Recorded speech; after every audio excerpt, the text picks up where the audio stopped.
వ్రాతప్రతి సిద్ధంగా ఉంది. అయినప్పటికీ టిబెట్ భాషలో బైబిల్ లభ్యం కాలేదు. వ్రాతప్రతి లెహ్ నుండి పర్వతాల మీదుగా లాహోర్ తీసుకుని వెళ్తారు. బైబిల్ సొసైటీ ముద్రణ గావించవలసి ఉంది. మొదటి పుటలు చూస్తే తప్పులు కనిపించాయి. టిబెట్ భాష తెలిసిన వ్యక్తి ఉంటే ముద్రణ సవ్యంగా జరుగుతుందని వారు భావించారు. యోసెఫ్ గెర్గాన్తో పనిచేసిన లేఖకులలో ఒకరు ప్రూఫ్లను చూడవలెనని బైబిల్ సొసైటీ వారు అన్నారు. వాటిని లెహ్ ఎలా పంపాలి?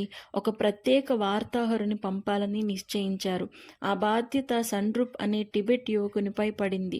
అతనికో మంచి కంచెరగాడిద ఉంది. బేరం కుదిరిన తర్వాత కష్టతరమైన ప్రయాణం ప్రారంభించాడు. లెహ్ వెళ్ళడానికి 50 దినాలు పడుతుంది. తిరిగి రావడానికి అంతే. లెహ్లో కొన్ని దినాలుండాలి. 4 నెలల్లో దిద్దిన ప్రూఫ్లతో లాహోర్ తిరిగి వస్తానని చెప్పాడు సండ్రుప్. రోజులు వారాలయ్యాయి. వారాలు నెలలయ్యాయి. బైబిల్ సొసైటీ ప్రూఫ్ల కొరకు ఆశతో ఎదురు చూస్తుంది. వార్తాహరుడేమయ్యాడు? దొంగల చేతిలో చిక్కాడా? యుద్ధంలో పట్టుబడ్డాడా? ఒకటి మాత్రం నిజం, అతడు లెహ్ వెళ్ళలేదు. అక్కడ లేఖికుడు గప్పెల్ అతని కొరకు ఆశతో కనిపెడుతున్నాడు. ఇప్పుడేం చేయాలి? కాశ్మీర్ మార్గాలన్నీ మూసివేయబడ్డాయి. తపాలా సౌకర్యాలు లేవు. బైబిల్ సొసైటీ కార్యదర్శి చందూరే తన సిబ్బందినంతా పిలిచాడు. మనం లెహ్కు ప్రూఫ్లు పంపడంలో విఫలులయ్యాం. కానీ పట్టు విడవకూడదు. మరి ఒక ప్రూఫ్ల ప్రతిని తయారు చేశాం. అది లెహ్కు ఎలా పంపాలి? మీ సలహా ఏమిటి? పోస్ట్లో పంపించకూడదా? అన్నాడొక యువకుడు. ప్రతిదినం ఏదో పోరాటం జరుగుతూనే ఉంది. చాలా తపాలా సంచులు నాశనం చేశారు. అయితే మరి ఒక వార్తాహరుని పంపడం తప్ప వేరొక మార్గం లేదు. ఇప్పుడు మరి ఒక వార్తాహరుడు ఎక్కడ దొరుకుతాడు? పైగా ఈ పర్వతాలపై కష్టతరమైన ప్రయాణం ఎవరు చేయగలరు? చివరికి ఒక ముసలి సేవకుడు బాడీ మాట్లాడాడు. ఈ పని చేయగల ఒక వ్యక్తిని నేనెరుగుదును. అతడు పహరీ, కొండజాతివాడు. దారులన్నీ అతనికి తెలుసు. పైగా అతడు క్రైస్తవుడు. అయితే అతన్నే అడుగుదాం అన్నాడు చందూరే. బహదూర్ ప్రూఫ్లు తీసుకుని వెళ్లడానికే ఇష్టపడ్డాడు. ఇది చాలా కష్టమైన పని అని నాకు తెలుసు. పర్వతదారులు నాకు అలవాటే. అయినా యేసు నన్ను కాపాడుతాడు కదా. బైబిల్ సొసైటీ సిబ్బంది ప్రార్థనా సహకారాలతో బహదూర్ ప్రూఫ్లు పట్టుకుని బయలుదేరాడు. ఆ దారులన్నీ తెరిసినవాడు కనుక కొంచెం సులభంగానే ప్రయాణం చేశాడు. పర్వతాలు, లోయలు, మంచు, చలిగాలులు, నదులు, వనాలు, పుష్పాలు ఇవన్నీ దాటుకుంటూ దేవుని సహాయంతో బహదూర్ పయనించాడు. ఇక లెహ్ సమీపిస్తున్నాడు. చివరి కొండ దాటవలసి ఉంది. ఎక్కే కొలది చిన్న వర్షం ప్రారంభమైంది. దారి తెలుసు కనుక భయం లేదు. పైకి పోయేటప్పటికీ అంతా నిశ్శబ్దం. ఇక హోరున గాలి ప్రారంభమైంది. తుఫాను అధికమైంది.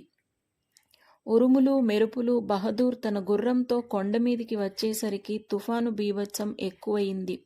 ఒక పెద్ద రాతి చాటున తాను తన గుర్రం తలదాచుకుని తుఫాను వేగం తగ్గే వరకు కనిపెట్టారు. వడగండ్లు పడుతున్నాయి. ఒక్కసారిగా పెద్ద మెరుపు, ఉరుములు వచ్చేసరికి గుర్రం బెదిరి పారిపోవడానికి ప్రయత్నించింది. కానీ అతి కష్టంపై బహదూర్ దాన్ని ఆపుచేశాడు. వడగండ్ల తర్వాత విపరీతమైన వర్షం ఏకధాటిగా కురుస్తూనే ఉంది. గుర్రాన్ని పట్టుకుని బహదూర్ భయంతో కనిపెడుతున్నాడు. దయ్యాలు వికటాట్టహాసం చేస్తున్నట్లున్నది. మరి ఒక మెరుపు, ఉరుము వచ్చేసరికి బహదూర్ ఒక ప్రార్థన చేశాడు. ఓ దేవా, నాకు ఇప్పుడే సహాయం చేయి. సాతాను బారి నుండి నన్ను తప్పించు. నీ గ్రంథాన్ని కాపాడు. చివరకు వర్షం తగ్గింది. బహదూర్కు కాస్త నెమ్మది కలిగింది. తన చెవులకు వడగండ్లు పడడంతో చెవుడు కలిగింది. ఏమీ వినిపించటం లేదు. నెమ్మదిగా కొండ దిగాడు. ఉరుముల ధ్వనికి తన చెవులు పగిలిపోయాయి.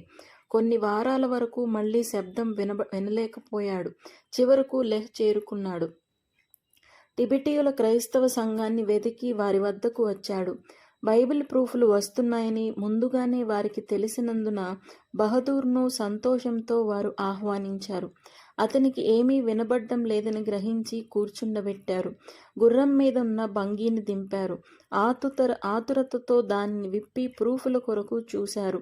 గప్పెల్ ఒక కోయిక పెడుతూ, అరే భాయ్, ఇక్కడేం జరిగింది అని అరిచాడు.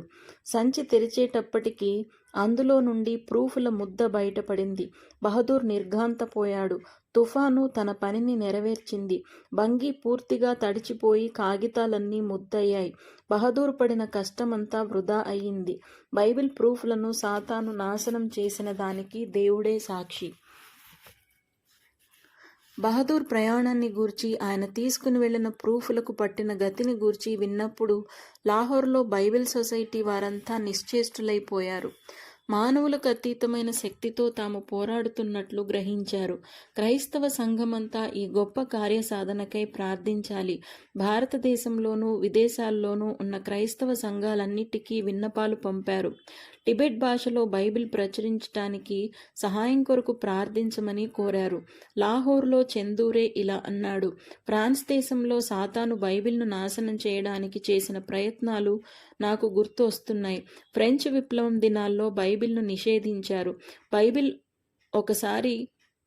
బైబిల్ గ్రంథాన్ని గాడిద తోకకు కట్టి వీధుల్లో ఊరేగించారు. ప్రజలు బైబిల్ గ్రంథాలను కుప్పవేసి తగులబెట్టారు. అయితే వారు దేవుని వాక్యాన్ని నాశనం చేయలేకపోయారు. ఇంగ్లాండ్లో కూడా ప్రజలు దైవవాక్యం చదవకుండా చేయాలని సాతాను ప్రయత్నించాడు, కానీ విఫలుడయ్యాడు. సంఘం ఇప్పుడు కూడా ప్రార్థిస్తే సాతాను తప్పక అపజయం పొందుతాడు.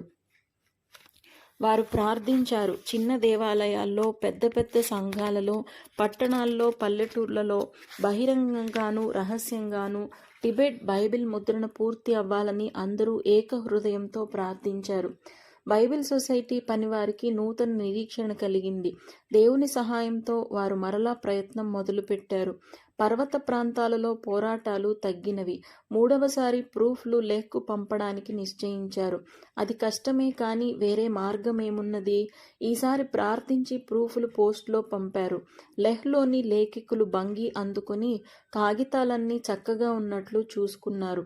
గప్పెల్ ఆనందానికి మితిలేదు. ఇప్పుడు సవరణలన్నీ త్వరగా చేసి లాహోర్కు ప్రూఫ్లను పంపగలడు. బల్ల వద్ద కూర్చొని ఒక్కొక్క కాగితాన్ని చదువుతున్నాడు. అసలు వ్రాసిన ప్రతిలో కొన్ని మార్పులు చేయవలసి ఉన్నదని గ్రహించాడు. కానీ ఆ పేజీలు లెహ్కు పంపడం మంచిది కాదు. అవి పోతే బైబిల్ అంతా పోతుంది. ఇంతకు పూర్వం ప్రూఫ్లు తెచ్చిన వారి ప్రయాణాలు ఎంత కష్టమయ్యాయో తనకు తెలుసు. కొద్ది వారాల క్రితమే మొదటి వార్తాహరుని అస్థిపంజరం లోయలో కనబడింది. బహుశా కొండ జారుడులో ఆయన పడి చనిపోయి ఉండవచ్చు. సాతాను ఎన్ని ఆటంకాలు పెట్టినా ఈసారి బైబిల్ ముద్రణ పూర్తి గావించాలి అనుకున్నాడు గప్పెల్. ఆయన భార్య వచ్చి చేసిన పనినంతా చూసింది. ఒక పేజీ తీసి చూసి యోసెఫ్ గెర్గాన్ చేవ్రాతను అభినందించింది. ముసలాయన దస్తూరి ఎంత అందంగా ఉందో చూడండి. ఈ కాగితాలన్నీ మరలా లాహోర్ పంపిస్తారన్నమాట అన్నది. అది అందమైన దస్తూరి మాత్రం కాదు, దేవుని చేత బోధించబడిన జ్ఞాని చేసిన తర్జుమా ఇది. యోసెఫ్ గెర్గాన్ సామాన్యుడు కాదు అన్నాడు గెప్పెల్. ఈ సవరణలు పూర్తి చేసిన తర్వాత మీరేం చేస్తారు? లాహోర్లో వాళ్ళు మీ సవరణలన్నీ అమలుపరుస్తారా? అదే నేను ఆలోచిస్తున్నాను. టిబెట్ భాష తెలిసిన వాడుంటే తప్ప ఎవరూ ఆ పని చేయలేరు. కాసేపు ఆలోచించాడు. మెరుపులా ఒక ఆలోచన తట్టింది. ఈ ప్రూఫ్లు నేనే లాహోర్కు తీసుకుని వెళ్తాను. ముద్రణ పూర్తయ్యే వరకు అక్కడే ఉంటాను. ఆయన భార్య ఆశ్చర్యపోయింది. మీరెలా వెళ్తారు? మళ్లీ పోరాటాలు ప్రారంభమై దేశమంతా గందరగోళంగా ఉంటే మీరు ప్రయాణం చేస్తారా? మమ్మల్ని ఇక్కడ విడిచిపెట్టి మీరు లాహోర్ వెళ్తే దారిలో చచ్చిపోతారు. మీరు ఎంతమాత్రం వెళ్ళడానికి వీలు లేదు అని చెప్పి బోర్న ఏడవడం ప్రారంభించింది. ఆమె అక్క వచ్చింది. ఏం జరిగింది? కొంప మునిగినట్లు ఏడుస్తావెందుకు అని అడిగింది. గప్పెల్ లాహోర్ వెళ్తానంటున్నాడు. దారిలో పోరాటాలున్నాయి. ఆయన అక్కడ చచ్చిపోతే మా గతి ఏం కావాలి? మన భాషలో బైబిల్ తర్జుమా చేయాలని మనమెంతగా ఆశిస్తున్నామో నీకు తెలుసు. పోస్ట్లో ఈ ప్రూఫ్లు పంపడం క్షేమం కాదు. ఒకవేళ అవి లాహోర్ చేరినా తప్పులు ఎవరు సవరిస్తారు? దానికి పరిష్కారం ఒక్కటే, నేను వెళ్ళి వ్యక్తిగతంగా ఆ పని చెయ్యాలి. లెహ్లోని క్రైస్తవులు ప్రార్థించారు. దేవుని నడిపింపు కోరారు. త్వరితంగా బైబిల్ ముద్రించబడకపోతే ఇక ఎన్నటికీ ఆ పని పూర్తి కాదని వారికి తెలుసు. యుద్ధం తీవ్రమవుతుంది. చివరికి వారు గప్పెల్ను ప్రూఫ్లతో లాహోర్ పంపడానికి నిశ్చయించారు. పని పూర్తయ్యే వరకు ఆయన అక్కడే ఉండాలి. పర్వతాల మీదుగా లాహోర్కు దారి నీకు తెలుసా అని వారు గప్పెల్ను అడిగారు. నా స్నేహితులారా, యోసెఫ్ గెర్గాన్ను నేను కలుసుకొని చాలా సంవత్సరాలైంది. నా పితరుల బౌద్ధ మతాన్ని నేను ఆచరించేవాడిని. లాసాలోని నెరాగొంప ఆశ్రమంలో శిష్యునిగా ఉంటూ టిబెట్ మత గ్రంథాలు వ్రాయడంలో తర్ఫీదు పొందాను. అవి బాలురకు కఠినమైన దినాలు. పెందలకడనే లేచి ప్రార్థనలకు వెళ్ళాలి. ఉదయ భోజనమైన పిమ్మట పాఠాలు ప్రారంభమవుతాయి. తర్వాత విగ్రహాలకు అర్పణలు చెల్లించాలి. చీకటిగా ఉండే ఆ దయ్యాల గదిలో అర్పణలు చెల్లించటానికి మాకెంతో భయం కలిగేది. గంటల తరబడి చదువుతూ వ్రాస్తూ ఉండేవారం. ఒక్క తప్పు వస్తే మా గురువు చితకబాదేవాడు. అట్టి గురువుల శిక్షణతో బాగుగా వ్రాయడం నేర్చుకున్నాం. అది విని స్నేహితులంతా నవ్వారు.